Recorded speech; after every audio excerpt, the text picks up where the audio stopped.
Hello students, ಎಲ್ರಿಗೂ ನಮಸ್ಕಾರ. ಈ ಸೆಷನ್ ಅಲ್ಲಿ ಕೂಡ ನಾವು ಫಸ್ಟ್ ಚಾಪ್ಟರ್ ಗೆ ಸಂಬಂಧಪಟ್ಟಂತದ್ದು ಯೂನಿಟ್ 1 ಗೆ income from house property chapter ಗೆ ಸಂಬಂಧಪಟ್ಟಂತ ಪ್ರಾಕ್ಟಿಕಲ್ ಪ್ರಾಬ್ಲಮ್ಸ್ ಅಂಡ್ ಸೊಲ್ಯೂಷನ್ಸ್ ಅನ್ನು ನೋಡೋಣ. Mr. Sudhamsha Rao furnishes the particulars of the three houses used by him for his own residence. So ಇಲ್ಲಿ ಅಸಸಿ ಮೂರು ಮನೆಯನ್ನ ಯೂಸ್ ಮಾಡ್ತಾ ಇದ್ದಾರೆ. ಮೂರು ಕೂಡ ನೋಡಿ used by him for his own residence, ಮೂರು ಸಹ ಓನ್ ರೆಸಿಡೆನ್ಸ್ಗೆ ಯೂಸ್ ಮಾಡ್ತಾ ಇದ್ದಾರೆ, ಅವರ ಸ್ವಂತ ಯೂಸ್ಗೆ. ಯಾವುದು ಕೂಡ ಬಾಡಿಗೆ ಬಿಡಲಿಲ್ಲ. Municipal value, fair rent, standard rent ಎಲ್ಲ ಮೂರು ಸಹ ಕೊಟ್ಟಿದ್ದಾರೆ. ಮುನಿಸಿಪಲ್ ಟ್ಯಾಕ್ಸಸ್ ಪೇಡ್ ಇದೆ ನೋಡಿ. ರಿಪೇರ್ಸ್ ನಮಗೆ ಬೇಡ, ರಿಪೇರಿ, ಇನ್ಸೂರೆನ್ಸ್, ಗ್ರೌಂಡ್ ರೆಂಟ್ ಈ ತರ ಯಾವುದೇ ಎಕ್ಸ್ಪೆಂಡಿಚರ್ಸ್ ಕೊಟ್ಟರು ಯಾವುದು ತಗೊಳ್ಳೋದು ಬೇಡ. ಅದೆಲ್ಲದಕ್ಕೋಸ್ಕರನೇ ನಾವು ಸ್ಟ್ಯಾಂಡರ್ಡ್ ಡಿಡಕ್ಷನ್ಸ್ ಅನ್ನು ಕೊಡುವಂಥದ್ದು. All the houses var completed in December 2003. He has mortgaged all the houses for raising a loan at 10% per annum as under. So ಮೂರು ಮನೆ ಕೂಡ 2003 ಕಂಪ್ಲೀಟ್ ಆಗಿತ್ತಂತೆ. ಮೂರು ಮನೆಯನ್ನು ಕೂಡ ಅವನು ಮಾರ್ಟ್ಗೇಜ್ ಇಟ್ಟು ಲೋನ್ ತಗೊಂಡಿದ್ದಾನೆ. House 1 is mortgaged in favour of a firm for raising a loan of rupees 15,000 in order to finance his daughter's marriage. First ಮನೆಯನ್ನ ಅಡವಿಟ್ಟು ಲೋನ್ ತಗೊಂಡಿದ್ದಾನೆ. ಬಟ್ ಈ ಲೋನ್ ತಗೊಂಡಿರೋದು ಯಾಕೆಂದ್ರೆ ಅವನ ಮಗಳ ಮದುವೆಗೆ ಲೋನ್ ತಗೊಂಡಿದ್ದಂತೆ. ಹಾಗಾಗಿ ಇದು ಹೌಸ್ ಪ್ರಾಪರ್ಟಿಗೆ ಬರಲ್ಲ, ಏನು ಇಫೆಕ್ಟ್ ಆಗಲ್ಲ.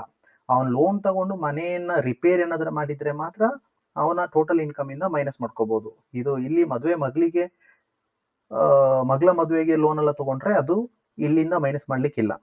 House 2 mortgaged with HDFC for rupees 2 lakh for its construction. ನೋಡಿ, ಸೆಕೆಂಡ್ ಹೌಸ್ ಗೆ ಸಂಬಂಧಪಟ್ಟಾಗೆ HDFC ಇಂದ ಲೋನ್ ತಗೊಂಡಿದ್ದ. ಬಟ್ ಈ ಲೋನ್ ತಗೊಂಡಿದ್ದ ಯಾಕೆ? ಕನ್ಸ್ಟ್ರಕ್ಷನ್ ಮಾಡ್ಲಿಕ್ಕೆ. ಹಾಗಾಗಿ ಇದು ಅಲೌಡ್. ಇದರ ಮೇಲೆ ಇಂಟ್ರೆಸ್ಟ್ ಕ್ಯಾಲ್ಕುಲೇಟ್ ಮಾಡ್ಕೊಂಡು ಆ ಇಂಟ್ರೆಸ್ಟ್ ಅನ್ನ ಸೆಕೆಂಡ್ ಹೌಸ್ ಇಂದ ಮೈನಸ್ ಮಾಡಿದ್ರೆ ಆಯ್ತು. Next, third house mortgaged in favour of is non resident friend for rupees 50,000. The money was utilized for its construction. The interest for the previous year payable outside India is still unpaid. No tax has been deducted at source. There is no person in India who may be treated as the agent of the lender. So ಇಲ್ಲಿ ಮೂರನೇ ಮನೆಯನ್ನು ಕೂಡ ಅಡವಿಟ್ಟು 50,000 ರೂಪಾಯಿ friend ಹತ್ರ, ಯಾರೋ foreign ನಲ್ಲಿ friend ಇದ್ದಾನಂತೆ, ಅವನಂತರ 50,000 ರೂಪಾಯಿ ಅಮೌಂಟ್ ತಗೋತಾನೆ ಲೋನ್ ರೂಪದಲ್ಲಿ. ಇದು ಕೂಡ ಏನು? ಕನ್ಸ್ಟ್ರಕ್ಷನ್ ಪರ್ಪಸ್ಗೆ. Construction actually allowed. ಬಟ್ ಇಲ್ಲಿ ಏನಾಗಿದೆ ಅಂದ್ರೆ even interest, previous year interest pay ಮಾಡ್ಲಿಕ್ಕೆ ಬಾಕಿ ಇದೆ, ಅನ್ಪೇಡ್ ಇದೆ. ಆ ನಂತರ TDS ಯಾವುದು ಡಿಡಕ್ಟ್ ಆಗಿಲ್ಲ. No tax has been deducted at source ಅಂತ ಇದೆ ನೋಡಿ ಮೂರನೇ ಪಾಯಿಂಟ್ ಅಲ್ಲಿ. ಹಾಗಾಗಿ TDS ಮೈನಸ್ ಅಂದ್ರೆ ಟ್ಯಾಕ್ಸ್ ಡಿಡಕ್ಟೆಡ್ ಅಟ್ ಸೋರ್ಸ್ ಅಂದ್ರೆ TDS ಕಟ್ಟಿದ್ರೆ ಮಾತ್ರ ಇಂಟ್ರೆಸ್ಟ್ ಅನ್ನ ಮೈನಸ್ ಮಾಡಬೇಕು. TDS ಕಟ್ಟದಿದ್ರೆ ಇಂಟ್ರೆಸ್ಟ್ ಮೈನಸ್ ಮಾಡುವ ಹಾಗಿಲ್ಲ. ಹಾಗಾಗಿ ಇಲ್ಲಿ ಫಸ್ಟ್ ಹೌಸ್ದು ಇಂಟ್ರೆಸ್ಟ್ ಬರಲ್ಲ, ಥರ್ಡ್ ಹೌಸ್ದು ಬರಲ್ಲ, ಬರೀ ಸೆಕೆಂಡ್ ಹೌಸ್ದು ಮಾತ್ರ ಬರುತ್ತೆ. ಆ ನಂತರ ಒಂದ್ ನೆನಪಿರ್ಲಿ, ಒಬ್ಬ ಅಸೆಸಿ ಅವನ ಹತ್ರ ಎಷ್ಟೇ ಮನೆ ಇದ್ರೂ ಕೂಡ ಒಂದು ಮನೆಯನ್ನ ಮಾತ್ರ ಅವನು ಸ್ವಂತ ಬಳಕೆಗೆ ಯೂಸ್ ಮಾಡ್ಕೋಬಹುದು, ಓನ್ ಯೂಸಿಗೆ, ಸೆಲ್ಫ್ ಆಕ್ಯುಪೈಡ್ ಹೌಸ್ಗೆ. ಅವನು ಒಂದಕ್ಕಿಂತ ಹೆಚ್ಚಿನ ಮನೆಯನ್ನ ಸೆಲ್ಫ್ ಆಕ್ಯುಪೈ ಮಾಡಿದ್ರೆ ಅವಾಗ ಅದರಲ್ಲಿ ಒಂದನ್ನ ಮಾತ್ರ ನಾವು ಸೆಲ್ಫ್ ಆಕ್ಯುಪೈ ಅಂತ ತಗೊಂಡು ಇನ್ನು ಬಾಕಿ ಇರುವಂತ ಮನೆಯನ್ನ ರೆಂಟಿಗೆ ಅವನು ಕೊಟ್ಟಿದ್ರೆ ಡಿಮುಡ್ ಲೆಟ್ ಔಟ್ ಅಂತ ಎಸ್ಯೂಮ್ ಮಾಡ್ಬೇಕು ನಾವು. ರೆಂಟಿಗೆ ಕೊಟ್ಟಿದ್ರೆ ಎಷ್ಟು ಲಾಭ ಬರುತ್ತೆ ಅಂತ. ಈಗ ಮೂರು ಮನೆ ಕೂಡ ಸೆಲ್ಫ್ ಆಕ್ಯುಪೈ ಆಗಿದೆ. ಇದರಲ್ಲಿ ಯಾವ್ದನ್ನ ನಾವು ಈಗ ಒಂದನ್ನು ಮಾತ್ರ ಸೆಲ್ಫ್ ಆಕ್ಯುಪೈ ಅಂತ ತಗೋಬಹುದು. ಬಟ್ ಒಂದು ಯಾವ್ದನ್ನ ತಗೋಬೇಕು ಅಂದ್ರೆ ಮೂರು ಮನೆಯನ್ನ ನಾವು ಎಕ್ಸ್ಪೆಕ್ಟೆಡ್ ರೆಂಟ್ ಅನ್ನ ಕ್ಯಾಲ್ಕುಲೇಟ್ ಮಾಡಿ ನೋಡ್ಬೇಕು. ನೆನಪಿರ್ಲಿ, ಎಕ್ಸ್ಪೆಕ್ಟೆಡ್ ರೆಂಟ್ ಯಾವ ಮನೆಯಲ್ಲಿ ಹೈಯೆಸ್ಟ್ ಬರುತ್ತೆ ಅದುವೇ ಅವನ ಸೆಲ್ಫ್ ಆಕ್ಯುಪೈಡ್ ಹೌಸ್ ಅಂತ ತಗೋಬೇಕು. ಯಾಕಂದ್ರೆ ಸೆಲ್ಫ್ ಆಕ್ಯುಪೈಡ್ ಹೌಸ್ಗೆ ಆನ್ಯುವಲ್ ವ್ಯಾಲ್ಯೂ ನಿಲ್. ಹಾಗಾಗಿ ಅವನಿಗೆ ಆ ಮನೆಗೆ ಅವ್ನು ಟ್ಯಾಕ್ಸ್ ಕಟ್ಟಬೇಕು ಅಂತ ಇಲ್ಲ. ಈಗ ನೋಡುವ, ಫಸ್ಟ್ ಹೌಸ್ ಅಲ್ಲಿ ನೋಡಿ, ಫಸ್ಟಿಗೆ ಎಕ್ಸ್ಪೆಕ್ಟೆಡ್ ರೆಂಟ್ ಹೇಗೆ ಕ್ಯಾಲ್ಕುಲೇಟ್ ಮಾಡೋದು? ಮುನಿಸಿಪಲ್ ವ್ಯಾಲ್ಯೂ, ಫೇರ್ ವ್ಯಾಲ್ಯೂ ಇದೆರಡನ್ನ ಕಂಪೇರ್ ಮಾಡಿ ವಿಚ್ ಇಸ್ ಹೈಯರ್. ನೋಡಿ, 10,018 ಯಾವ್ದು ಹೈಯೆಸ್ಟ್? 18,000. ಆಮೇಲೆ ಸ್ಟ್ಯಾಂಡರ್ಡ್ ರೆಂಟ್ ಜೊತೆ ಕಂಪೇರ್ ಮಾಡಬೇಕು, ಅದ್ರಲ್ಲಿ ವಿಚ್ ಇಸ್ ಲೋವರ್, 18,000 or 15,000 ಯಾವ್ದು ಕಡಿಮೆ? 15,000. ಸೊ ಫಸ್ಟ್ ಹೌಸ್ ಅಲ್ಲಿ ಎಕ್ಸ್ಪೆಕ್ಟೆಡ್ ರೆಂಟ್ 15,000. ಸೆಕೆಂಡ್ ಹೌಸ್ ಅಲ್ಲಿ ನೋಡಿ 22 or 28, ಹೈಯೆಸ್ಟ್ ಯಾವುದು? 28 or 30, ಲೋವೆಸ್ಟ್ ಯಾವುದು? 28. ಸೆಕೆಂಡ್ ಹೌಸ್ ಅಲ್ಲಿ 28,000. ಥರ್ಡ್ ಹೌಸ್ಗೆ ಬಂದಾಗ 30,000 or 60,000 ಯಾವ್ದು ಹೈಯೆಸ್ಟ್? 60,000. ನೆಕ್ಸ್ಟ್ 60 or 35 ಯಾವ್ದು ಲೋವೆಸ್ಟ್? 35. ಈಗ ಇಲ್ಲಿ ಮೂರು ಮನೆ ನೋಡಿದಾಗ ಫಸ್ಟ್ ಹೌಸ್ ಅಲ್ಲಿ 15,000 ಬಂತು, ಸೆಕೆಂಡ್ ಅಲ್ಲಿ 28 ಬಂತು, ಮೂರನೇದಲ್ಲಿ 35,000 ಬಂತು. ಯಾವ ಹೌಸ್ ಅಲ್ಲಿ ಹೈಯೆಸ್ಟ್ ಇದೆ ಎಕ್ಸ್ಪೆಕ್ಟೆಡ್ ರೆಂಟ್? Third house. ಹಾಗಾಗಿ ಥರ್ಡ್ ಹೌಸ್ ಅನ್ನ ನಾವು ಸೆಲ್ಫ್ ಆಕ್ಯುಪೈಡ್ ಹೌಸ್ ಅಂತ ತಗೋಬೇಕು. ಸೊ ಸೊಲ್ಯೂಷನ್ ನೋಡಿ, ಇದು answer. Computation of income from house property ನೋಡಿ, ಥರ್ಡ್ ಹೌಸ್ SOHP ಅಂತ ಹೇಳಿದ್ರೆ ಸೆಲ್ಫ್ ಆಕ್ಯುಪೈಡ್ ಹೌಸ್ ಪ್ರಾಪರ್ಟಿ ಅಂತ ಅರ್ಥ. ಸೊ ಥರ್ಡ್ ಹೌಸ್ ಅಲ್ಲಿ ಈಗ ಸೆಲ್ಫ್ ಆಕ್ಯುಪೈಡ್ ಹೌಸಿಗೆ ನಾವು ಏನು expected rent, gross annual value ಅಂತ ಏನು ಇಲ್ಲಿ ಬರೆಯೋದು ಬೇಡ, ಯಾವುದು ಕ್ಯಾಲ್ಕುಲೇಷನ್ ಮಾಡ್ಬೇಕಂತ ಇಲ್ಲ. ಡೈರೆಕ್ಟ್ ಆಗಿ ಆನ್ಯುವಲ್ ವ್ಯಾಲ್ಯೂ ನಿಲ್ ಅಂತ ಬರ್ತಾರೆ ಆಯ್ತು. ಆಮೇಲೆ ಇದರಲ್ಲಿ ಏನಾದ್ರೆ ಸೆಲ್ಫ್ ಆಕ್ಯುಪೈಡ್ ಹೌಸಿಗೆ ಇಂಟ್ರೆಸ್ಟ್ ಏನಾದ್ರೆ ಕಟ್ಟಿದ್ರೆ ಮಾತ್ರ ಮೈನಸ್ ಮಾಡಬೇಕು. ಇಲ್ಲಿ ಏನಾಗಿದೆ ಅಂದ್ರೆ ಅವನು ಫ್ರೆಂಡ್ ಹತ್ರ ಏನು ಲೋನ್ ತಗೊಂಡಿದ್ನಲ್ಲ, ಆ ಇಂಟ್ರೆಸ್ಟ್ ಪೇ ಮಾಡಿರ್ಲಿಲ್ಲ, ಮತ್ತೆ ಅದಕ್ಕೆ TDS ಕಟ್ಟಿರ್ಲಿಲ್ಲ. TDS ಕಟ್ಟದ ಕಾರಣ ಆ ಇಂಟ್ರೆಸ್ಟ್ ಇಲ್ಲಿ ತಗೋಬಾರ್ದು, ಹಾಗಾಗಿ ನಿಲ್. ನೆಕ್ಸ್ಟ್ ಇನ್ನು ಬಾಕಿ ಬ್ಯಾಲೆನ್ಸ್ 2 ಮನೆ ಇದಲ್ಲ, ಅದನ್ನ ನಾವು deemed to be let out ಅಂತ ತಗೋಬೇಕು. ಅಂದ್ರೆ ಬಾಡಿಗೆಗೆ ಬಿಟ್ಟಿದ್ರೆ ನಮಗೆ ಎಷ್ಟು ಬರ್ಬೋದು ದುಡ್ಡು ಅಂತ. ಹಾಗೆ ಈಗ 3ನೇ ಮನೆ ಮುಗೀತು. ಈಗ ಫಸ್ಟ್ ಹೌಸ್ ಬನ್ನಿ. ಫಸ್ಟ್ ಹೌಸ್ ಅಲ್ಲಿ ಎಕ್ಸ್ಪೆಕ್ಟೆಡ್ ರೆಂಟ್ ಆಲ್ರೆಡಿ ಕ್ಯಾಲ್ಕುಲೇಟ್ ಮಾಡಿದ್ದು ನಾವು. ಮುನಿಸಿಪಲ್ ವ್ಯಾಲ್ಯೂ, ಫೇರ್ ವ್ಯಾಲ್ಯೂ, ಆಮೇಲೆ ಸ್ಟ್ಯಾಂಡರ್ಡ್ ರೆಂಟ್ ಕಂಪೇರ್ ಮಾಡಿ ಕ್ಯಾಲ್ಕುಲೇಟ್ ಮಾಡಿದ್ದು 15,000 less municipal tax paid. Expected rent ಇಂದ ಅಂದ್ರೆ ಇದು expected rent or actual rent ನಾವು ಯಾವಾಗ್ಲೂ ಕಂಪೇರ್ ಮಾಡ್ತೀವಿ. ಇಲ್ಲಿ ಆಕ್ಚುಯಲ್ ರೆಂಟ್ ಇಲ್ಲ ಈ ಸಮ್ಮಲ್ಲಿ. ಯಾಕೆ ಇಲ್ಲ ಅಂದ್ರೆ ಈ ಮನೆ ಯಾವುದು ಬಾಡಿಗೆ ಬಿಡ್ಲಿಲ್ಲ ಯಾವುದು ಕೂಡ. ಹಾಗಾಗಿ ಈ ಎಕ್ಸ್ಪೆಕ್ಟೆಡ್ ರೆಂಟೇ ನಮ್ಮ ಗ್ರಾಸ್ ಆನ್ಯುವಲ್ ವ್ಯಾಲ್ಯೂ. 15,000 ಇದಲ್ಲ, ಅದು ಗ್ರಾಸ್ ಆನ್ಯುವಲ್ ವ್ಯಾಲ್ಯೂ. ಅಲ್ಲಿಂದ ಮುನಿಸಿಪಲ್ ಟ್ಯಾಕ್ಸ್ ಪೇಡ್ ಅನ್ನ ಮೈನಸ್ ಮಾಡಬೇಕು. ಮುನಿಸಿಪಲ್ ಟ್ಯಾಕ್ಸ್ ಪೇಡ್ ಕೂಡ ಸಮ್ಮಲ್ಲಿ ಕೊಟ್ಟಿದ್ದಾರೆ 1,200. ಸೊ 1,200 ಮೈನಸ್ ಮಾಡಿದಾಗ ಬ್ಯಾಲೆನ್ಸ್ ಸಿಗುವಂತ ವ್ಯಾಲ್ಯೂ ಅನ್ನ ನಾವು ಆನ್ಯುವಲ್ ವ್ಯಾಲ್ಯೂ ಅಂತ ಕರಿತೀವಿ. From annual value usually we deduct 2 items. 2 item ಅನ್ನ ಡಿಡಕ್ಟ್ ಮಾಡ್ತೀವಿ. ಒಂದು 30% ಸ್ಟ್ಯಾಂಡರ್ಡ್ ಡಿಡಕ್ಷನ್, ಮತ್ತೊಂದು ಇಂಟ್ರೆಸ್ಟ್. ಬಟ್ ಇಲ್ಲಿ ಫಸ್ಟ್ ಹೌಸ್ ಇಲ್ಲಿ ಏನಾಗಿದೆ ಅಂದ್ರೆ ಫಸ್ಟ್ ಹೌಸ್ ಅಲ್ಲಿ ಅವ್ನು ಲೋನ್ ತಗೊಂಡಿದ್ದಾನೆ. ಬಟ್ ಲೋನ್ ತಗೊಂಡಿದ್ದಕ್ಕೆ ಡಾಟರ್ ಮ್ಯಾರೇಜಿಗೆ, ಅದು ಇಲ್ಲಿ ಬರಲ್ಲ, ಮೈನಸ್ ಮಾಡ್ಲಿಕ್ಕಿಲ್ಲ. ಹಾಗಾಗಿ ಬರೀ 30% ಸ್ಟ್ಯಾಂಡರ್ಡ್ ಡಿಡಕ್ಷನ್ ಮಾತ್ರ ಮೈನಸ್ ಮಾಡಿ. 13,800 ಮೇಲೆ 30%, 4,140 ಮೈನಸ್ ಮಾಡಿ ಔಟರ್ ಕಾಲಮ್ ಆನ್ಸರ್ ಬರೆದ್ರೆ ಆಯ್ತು, 9,660. ಆಮೇಲೆ ಸೆಕೆಂಡ್ ಹೌಸ್ ಅಲ್ಲಿ ಕೂಡ ಎಕ್ಸ್ಪೆಕ್ಟೆಡ್ ರೆಂಟ್ ಈ municipal value, fair value compare ಮಾಡಿ ವಿಚ್ ಎವರ್ ಇಸ್ ಹೈಯರ್ ತಗೊಂಡು ಸ್ಟ್ಯಾಂಡರ್ಡ್ ರೆಂಟ್ ಜೊತೆ ಕಂಪೇರ್ ಮಾಡಿದಾಗ ವಿಚ್ ಎವರ್ ಇಸ್ ಲೋವರ್ ತಗೋಬೇಕು. ಆಗ 28,000 ಬರುತ್ತೆ. ಸೊ ಇಲ್ಲಿ 28,000 ಎಕ್ಸ್ಪೆಕ್ಟೆಡ್ ರೆಂಟ್. ಇಲ್ಲಿ ಅದುವೇ ಏನಾಗುತ್ತೆ, ಗ್ರಾಸ್ ಆನ್ಯುವಲ್ ವ್ಯಾಲ್ಯೂ ಆಗುತ್ತೆ. ಅಲ್ಲಿಂದ ಮುನಿಸಿಪಲ್ ಟ್ಯಾಕ್ಸ್ ಪೇಡ್ ಅನ್ನ ಮೈನಸ್ ಮಾಡಿ ಆನ್ಯುವಲ್ ವ್ಯಾಲ್ಯೂ ಸಿಗುತ್ತೆ. ಆನ್ಯುವಲ್ ವ್ಯಾಲ್ಯೂ ಇಂದ 2 ಐಟಮ್ ಮೈನಸ್ ಮಾಡಬೇಕು.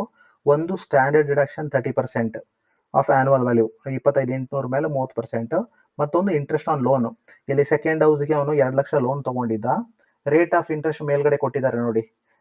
All the houses var completed in December 2003. He has mortgaged all the houses for raising a loan at 10% per annum ಅಂತ. ಹಾಗೆ 10%, 2 ಲಕ್ಷದ ಮೇಲೆ 10% ಅಂದ್ರೆ 20,000.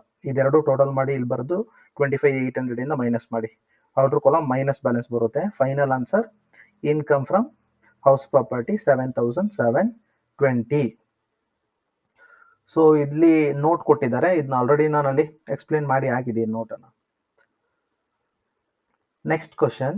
Srinidhi Upadhyaya owns 2 houses. He has let out 1 house throughout the year. Second house was used by him for own residence for the first 8 months and was let out on 1st December on a monthly rent of rupees 14,000. Compute his income from house property on the basis of the following particulars. ನೋಡಿ ಇಲ್ಲಿ ಅಸೆಸ್ಸಿಗೆ 2 ಮನೆ ಇರುತ್ತೆ. 2ರಲ್ಲಿ ಒಂದು ಮನೆಯನ್ನ ಇಡೀ ವರ್ಷ ಬಾಡಿಗೆ ಕೊಟ್ಟಿದ್ದಾರೆ. ಇನ್ನೊಂದು ಮನೆಯಲ್ಲಿ 8 ತಿಂಗಳು ಅವರು ಸೆಲ್ಫ್ ಆಕ್ಯುಪೈಡ್ ಆಗಿ ಬ್ಯಾಲೆನ್ಸ್ 4 ತಿಂಗಳಿಗೆ ಬಾಡಿಗೆ ಬಿಟ್ಟಿದ್ದಾರೆ. ಈ ತರ ಇದ್ದಾಗ ನೋಡಿ, ಸೆಲ್ಫ್ ಆಕ್ಯುಪೈಡ್ ಹೌಸ್ ಆಗಿ ತಗೋಬೇಕು ಅಂದ್ರೆ 12 ತಿಂಗಳು ಕೂಡ ಅವರು ಸೆಲ್ಫ್ ಆಕ್ಯುಪೈ ಆಗಿರ್ಬೇಕು. ಆ ಮನೆಯಲ್ಲಿ ಅವರೇ ಇರಬೇಕು, ಓನರೇ ಇರಬೇಕು. ಅದು ಬಿಟ್ಟು 11 ತಿಂಗಳು ತನ್ಕೊಂಡು ಬೇಕಿದ್ರೆ ಅವನು ಓನರ್ ಇದ್ಬಿಟ್ಟು 1 ತಿಂಗಳಿಗೆ ಬಾಡಿಗೆ ಬಿಟ್ಟರು ಕೂಡ ಅದನ್ನ ನಾವು ರೆಂಟಿಗೆ ಅಂದ್ರೆ ಬಾಡಿಗೆ ಬಿಟ್ಟಿದೀವಲ್ಲ ಅದನ್ನೇ ಕನ್ಸಿಡರ್ ಮಾಡಬೇಕು. ಹಾಗಾಗಿ ಇಲ್ಲಿ 2 ಹೌಸ್ ಕೂಡ ಲೆಟ್ ಔಟ್ ಅಂತ ತಗೋತೀವಿ, ಇಲ್ಲಿ ಬಾಡಿಗೆ ಬಿಟ್ಟಿದೀವಿ ಅಂತ ತಗೋತೀವಿ. ಸೊ ಇಲ್ಲಿ ನೋಡಿ 2 ಹೌಸಿಗೆ ಸಂಬಂಧಪಟ್ಟಂತ ಮುನಿಸಿಪಲ್ ವ್ಯಾಲ್ಯೂ ಇದೆ, ಫೇರ್ ವ್ಯಾಲ್ಯೂ ಇದೆ. Composite rent payable by the tenant for house and amenities. So ಇದೊಂದು ತುಂಬಾ ಇಂಪಾರ್ಟೆಂಟ್ ಪಾಯಿಂಟ್. ಕಂಪೋಸಿಟ್ ರೆಂಟ್, ಈಗ ರೆಂಟ್ ಅಲ್ಲಿ 2 ವಿಧ ಇದೆ, ಒಂದು ನಾರ್ಮಲ್ ರೆಂಟ್, ಮತ್ತೊಂದು ಕಂಪೋಸಿಟ್ ರೆಂಟ್. ನಿಮಗೆ 90% ಎಲ್ಲ ಪ್ರಾಬ್ಲಮ್ ಅಲ್ಲಿ ಬರುವಂತದ್ದು ನಾರ್ಮಲ್ ರೆಂಟ್. ಕೆಲವು ಸಂದರ್ಭದಲ್ಲಿ ಕಾಂಪೋಸಿಟ್ ರೆಂಟ್ ಅಂತ ಬರುತ್ತೆ. ಕಾಂಪೋಸಿಟ್ ರೆಂಟ್ ಅಂದ್ರೆ ಈಗ ಮನೆಯನ್ನ ಬಾಡಿಗೆ ಬಿಡುವಾಗ ಯೂಶುವಲ್ ಆಗಿ ಯಾವತ್ತೂ ಕೂಡ ಮನೆ ಬಾಡಿಗೆ ಮಾತ್ರ ಕಲೆಕ್ಟ್ ಮಾಡ್ತಾರೆ ಓನರ್. ಬಟ್ ಕೆಲವು ಕಡೆ ಮನೆ ಬಾಡಿಗೆ ಜೊತೆ ಓನರ್ ಏನು ಮಾಡ್ತಾರೆ ಅಂತ ಹೇಳಿದರೆ, ಈ ಕರೆಂಟ್ ಬಿಲ್ಲು, ಎಲೆಕ್ಟ್ರಿಸಿಟಿ ಬಿಲ್ಲು, ಆಮೇಲೆ ಈಗ ಯಾವುದು ವಾಟರ್ ಬಿಲ್ ಅಂತೆಲ್ಲ ಇದೆಯಲ್ಲ, ಇದು ಎಲ್ಲವನ್ನು ಕೂಡ ಸೇರಿಸಿ ಒಟ್ಟಿಗೆ ದುಡ್ಡು ತಗೊಬಿಡ್ತಾರೆ. ಈಗ ಫಾರ್ ಎಕ್ಸಾಂಪಲ್ ಮನೆ ಬಾಡಿಗೆ ಒಂದು 10,000 ಇದ್ದರೆ 1,000 ಕರೆಂಟ್ ಬಿಲ್ಲು, 1,000 ಒಂದು ಯಾವುದು ವಾಟರ್ ಬಿಲ್, 1,000 ಗ್ಯಾಸ್ ಬಿಲ್ ಅಂತ ಇರಲಿ.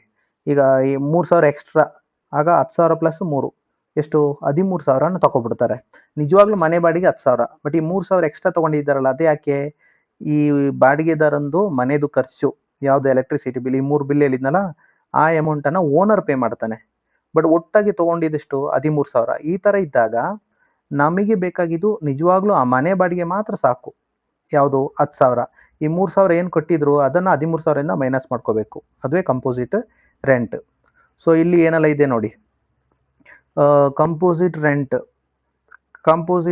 ಎಷ್ಟು 39,500. ಇಲ್ಲಿ ಫಸ್ಟ್ ಹೌಸ್ ಮಾತ್ರ ಕಂಪೋಸಿಟ್ ರೆಂಟಿಗೆ ಕೊಟ್ಟಿರೋದು, ಸೆಕೆಂಡ್ ಹೌಸನ್ನು ಮೇಲ್ಗಡೆನೆ ಕೊಟ್ಬಿಟ್ಟಿದ್ದಾರೆ, 4 ತಿಂಗಳಿಗೆ 14,000 ರೂಪಾಯಿ ಥರ ಬಾಡಿಗೆ ಕೊಟ್ಟಿದ್ದಾರೆ ಅಂತ. Next municipal tax paid, municipal tax due. ಈ ಥರ ಇದ್ದಾಗ ಮುನ್ಸಿಪಲ್ ಟ್ಯಾಕ್ಸ್ ಪೇಯ್ಡ್ ಮಾತ್ರ ತೊಗೋಬೇಕು, ಡ್ಯೂ ತೊಗೊಳಂಗಿಲ್ಲ. Repairs met by the tenant. ಇಲ್ಲಿ ರಿಪೇರ್ಸ್ ಯಾರು ಬೇಕಾದ್ರೆ ಪೇ ಮಾಡಲಿ, ನಮಗೆ ಬೇಡ, ರಿಪೇರ್ಸ್ ಅಗತ್ಯ ಇಲ್ಲ. ನೆಕ್ಸ್ಟ್ ನೋಡಿ, ಇಲ್ಲಿ electricity bill paid by the assessee. ನೋಡಿ, ಎಲೆಕ್ಟ್ರಿಸಿಟಿ ಬಿಲ್ ಯಾರು ಪೇ ಮಾಡಿದ್ದು? Owner. Water charge paid by the assessee, owner. Lift maintenance paid by the owner. ಯಾವಾಗಲೂ ನಾವು ಎಕ್ಸ್ಪೆಂಡಿಚರ್ನ ತಗೊಳ್ಳೋದಿಲ್ಲ, ಬಟ್ ಇಲ್ಲಿ ಏನಂತ ಹೇಳಿದರೆ ಇದು ಕಂಪೋಸಿಟ್ ರೆಂಟ್. ಫಸ್ಟ್ ಹೌಸ್ ಅಂದರೆ ಓನರ್ ರೆಂಟ್ ಜೊತೆ ಈ ಬೇರೆ ಬೇರೆ ಚಾರ್ಜಸ್ದು ದುಡ್ಡು ಎಲ್ಲ ಒಟ್ಟಿಗೆ ತಗೋತಾನೆ. ಆಮೇಲೆ ಯಾರು ಬಾಡಿಗೆದಾರನದು ಮನೆದು ಈ ಬೇರೆ ಬೇರೆ ಚಾರ್ಜಸ್ ಉಂಟಲ್ಲ, electricity, water charge, lift maintenance, ಇದೆಲ್ಲವನ್ನು ಕೂಡ ಆ ಬಾಡಿಗೆ ಅಮೌಂಟಿಂದ ಮೈನಸ್ ಮಾಡ್ಕೋತಾನೆ. ಕಲೆಕ್ಷನ್ ಚಾರ್ಜಸ್, ಸೊ ಇದು ಕಲೆಕ್ಷನ್ ಅಗತ್ಯ ಇಲ್ಲ.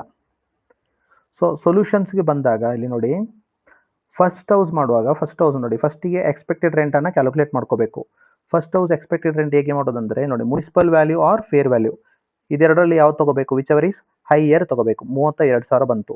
ಸ್ಟ್ಯಾಂಡರ್ಡ್ ರೆಂಟ್ ಇದ್ದರೆ ಅದ್ರ ಜೊತೆ ಮತ್ತೆ ಕಂಪೇರ್ ಮಾಡಬೇಕು, ಅದರಲ್ಲಿ ವಿಚ್ ಎವರ್ ಈಸ್ ಲೋವರ್ ತಗೋಬೇಕು. ಬಟ್ ಇಲ್ಲಿ ಈ ಸಮ್ಮಲ್ಲಿ ಸ್ಟ್ಯಾಂಡರ್ಡ್ ರೆಂಟ್ ಕೊಟ್ಟಿಲ್ಲ, ಹಾಗಾಗಿ ಇದರಲ್ಲಿ ಯಾವ್ದು ಹೈಯೆಸ್ಟ್ ಇದೆ ಅದು ಮಾತ್ರ 32,000. ನೋಡಿ 32,000 ಫಸ್ಟಿಗೆ ಇಲ್ಲಿ ಇದೆ ನೋಡಿ, ಫಸ್ಟ್ ಸ್ಟೆಪ್ಪಲ್ಲಿ ಎಕ್ಸ್ಪೆಕ್ಟೆಡ್ ರೆಂಟ್ 32,000, ಅದರ ಜೊತೆ ಆ್ಯಕ್ಚುಯಲ್ ರೆಂಟ್ ರಿಸೀವ್ಡನ್ನು ಕಂಪೇರ್ ಮಾಡಬೇಕು.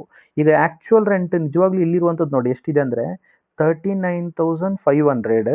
ಈ 39,500 ಇದು ಏನಂದರೆ ಕಾಂಪೋಸಿಟ್ ರೆಂಟ್, ನಾರ್ಮಲ್ ರೆಂಟ್ ಅಲ್ಲ, ಕಾಂಪೋಸಿಟ್ ರೆಂಟ್. ಇದರ ಜೊತೆ ಎಕ್ಸ್ಪೆಂಡಿಚರ್ ದುಡ್ಡು ಸೇರಿಸ್ಕೊಂಡಿದ್ದಾರೆ. ಯಾವುದೆಲ್ಲ ಎಕ್ಸ್ಪೆಂಡಿಚರ್ ಓನರ್ ಅಸೆಸಿ ಪೇ ಮಾಡಿದ್ದಾನೆ ಅದೆಲ್ಲವನ್ನು ಕೂಡ ಈ 39,500ಇಂದ ಮೈನಸ್ ಮಾಡಬೇಕು.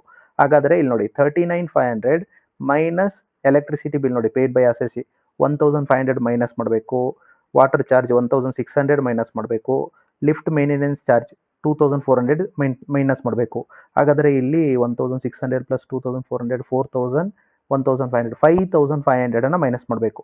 ನೋಡಿ 39,500ಇಂದ 5,500 ರೂಪೀಸ್ ಎಕ್ಸ್ಪೆಂಡಿಚರ್ನ ಮೈನಸ್ ಮಾಡಿದ್ರೆ ಆ್ಯಕ್ಚುಯಲ್ ಬಾಡಿಗೆ ನಮಗೆ ಇರುವಂಥದ್ದು 34,000. ಸೊ ಇವಾಗ expected rent or actual rent ಇದರಲ್ಲಿ ವಿಚ್ ಎವರ್ ಈಸ್ ಹೈಯರ್ ಅನ್ನು ತಗೋಬೇಕು, ಅದುವೇ ನಮ್ಮ ಗ್ರಾಸ್ ಆ್ಯನ್ಯುವಲ್ ವ್ಯಾಲ್ಯೂ 34,000. ಆಮೇಲೆ ಮುನ್ಸಿಪಲ್ ಟ್ಯಾಕ್ಸ್ ಪೇಯ್ಡ್ ನೋಡಿ, ಈ ಫಸ್ಟ್ ಹೌಸಲ್ಲಿ ಮುನ್ಸಿಪಲ್ ಟ್ಯಾಕ್ಸ್ ಪೇ ಆಗಿಲ್ಲ, ಡ್ಯೂ ಇದೆ. ಡ್ಯೂ ಇದ್ರೆ ಮೈನಸ್ ಮಾಡಲಿಕ್ಕಿಲ್ಲ, ನಿಲ್. ಮೈನಸ್ ಮಾಡಿದಾಗ ಬ್ಯಾಲೆನ್ಸ್ ಸಿಗುವಂಥದ್ದು ಆ್ಯನ್ಯುವಲ್ ವ್ಯಾಲ್ಯೂ. ಆ್ಯನ್ಯುವಲ್ ವ್ಯಾಲ್ಯೂಯಿಂದ ಯೂಶ್ವಲಾಗಿ 2 ಐಟಮ್ ಮೈನಸ್ ಮಾಡ್ತೀವಿ. ಒಂದು ಸ್ಟ್ಯಾಂಡರ್ಡ್ ಡಿಡಕ್ಷನ್ 30%, ಇನ್ನೊಂದು ಇಂಟ್ರೆಸ್ಟ್. ಈ ಸಮ್ಮಲ್ಲಿ ಇಂಟ್ರೆಸ್ಟ್ ಕೊಟ್ಟಿಲ್ಲ, ಹಾಗಾಗಿ ಬರೀ 30% ಸ್ಟ್ಯಾಂಡರ್ಡ್ ಡಿಡಕ್ಷನ್. ಈ 34,000 ಮೇಲೆ 30% ಮೈನಸ್ ಮಾಡಿ ಔಟ್ರ್ ಕಾಲಮ್ ಬರೀರಿ, ಅದು ಆನ್ಸರ್. ಆಮೇಲೆ ಸೆಕೆಂಡ್ ಹೌಸಲ್ಲೂ ಹಾಗೆ. ಸೆಕೆಂಡ್ ಹೌಸಲ್ಲಿ ಇಲ್ಲಿ ಏನಾಗಿದೆ ಅಂದರೆ ನೋಡಿ, ಮುನ್ಸಿಪಲ್ ವ್ಯಾಲ್ಯೂ 1,51,800, ಫೇ ರೆಂಟ್ 1,40,000. ಯಾವುದು ಎಷ್ಟು? 1,51,800. ಸೊ ಅದುವೇ ನಮ್ಮ ಎಕ್ಸ್ಪೆಕ್ಟೆಡ್ ರೆಂಟ್, ಯಾಕಂದರೆ ಸ್ಟ್ಯಾಂಡರ್ಡ್ ರೆಂಟ್ ಇದರಲ್ಲಿ ಇಲ್ಲ. ಸೊ 1,51,800 ಎಕ್ಸ್ಪೆಕ್ಟೆಡ್ ರೆಂಟ್ ಆಯಿತು. ಆಮೇಲೆ ಇದ್ರ ಜೊತೆ ಆ್ಯಕ್ಚುಲಿ ಇದು ಸಹ ಬರೀಬೇಕು, ಯಾವುದು? ಆ್ಯಕ್ಚುಯಲ್ ರೆಂಟ್ ರಿಸೀವ್ಡ್ ಅಂತ. ಇಲ್ಲಿ ನಾಟ್ ಅಪ್ಲಿಕೇಬಲ್ ಅಂತ ಬರ್ತಿದ್ದಾರೆ, ಬಟ್ ಇಲ್ಲಿ ಆ್ಯಕ್ಚುಯಲ್ ರೆಂಟ್ ರಿಸೀವ್ಡ್ ಅಂತ ಬರೀಬೇಕು. ಆ್ಯಕ್ಚುಯಲ್ ರೆಂಟ್ ರಿಸೀವ್ಡ್ ಅಂದರೆ ಸೆಕೆಂಡ್ ಹೌಸಲ್ಲಿ 8 ತಿಂಗಳು ಅವನು ಸೆಲ್ಫ್ ಆಕ್ಯುಪೈ ಆಗಿರ್ತಾನೆ, ಓನರ್ ಅವನೇ ಇರ್ತಾನೆ.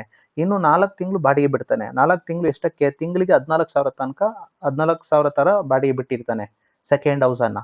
ಸೊ 14,000 14,000 ಇಂಟು 4 ಮಂತ್ ಇಂಟು 4, ಆಗ 56,000 ಬರುತ್ತೆ. ಆ 56,000 ಇಲ್ಲಿ ಬರೀಬೇಕು ಇದ್ರ ಕೆಳಗಡೆ ಆ್ಯಕ್ಚುಯಲ್ ರಿಸೀವ್ಡ್ ಅಂತ. Actual rent received 56,000. ಹಾಗಾದರೆ 1,51,800 ಆರ್ 56 ಯಾವ್ದು ಹೈಯೆಸ್ಟ್? 1,51,800. ಆ 1,51,800 ಗ್ರಾಸ್ ಆ್ಯನ್ಯುವಲ್ ವ್ಯಾಲ್ಯೂ. ಆ ಗ್ರಾಸ್ ಆ್ಯನ್ಯುವಲ್ ವ್ಯಾಲ್ಯೂವಿಂದ ಮುನ್ಸಿಪಲ್ ಟ್ಯಾಕ್ಸ್ ಪೇಯ್ಡನ್ನು ಮೈನಸ್ ಮಾಡಿ. ಈ ಸಮಲ್ಲಿ ಮುನ್ಸಿಪಲ್ ಟ್ಯಾಕ್ಸ್ ಪೇಯ್ಡ್ ಉಂಟು, ಸೆಕೆಂಡ್ ಹೌಸಿಗೆ ಪೇ ಆಗಿದೆ 15,000, 15,000 ಮೈನಸ್ ಮಾಡಿ, ಬ್ಯಾಲೆನ್ಸ್ ನಮಗೆ ಆ್ಯನ್ಯುವಲ್ ವ್ಯಾಲ್ಯೂ ಸಿಗುತ್ತೆ. ಆ್ಯನ್ಯುವಲ್ ವ್ಯಾಲ್ಯೂವಿಂದ ಸ್ಟ್ಯಾಂಡರ್ಡ್ ಡಿಡಕ್ಷನ್ 30% ಮೈನಸ್ ಮಾಡಿ. ಇಂಟ್ರೆಸ್ಟ್ ಈ ಸಮಲ್ಲಿ ಕೊಟ್ಟಿಲ್ಲ, ಹಾಗೆ 30% ಮೈನಸ್ ಮಾಡಿ. ಔಟರ್ ಕಾಲಮ್ ಬರೀರಿ, ಎರಡು ಹೌಸ್ದು ಅಮೌಂಟನ್ನು ಟೋಟಲ್ ಮಾಡಿ. ಸಿಗುವಂಥದ್ದು answer income from house property. Just thank you.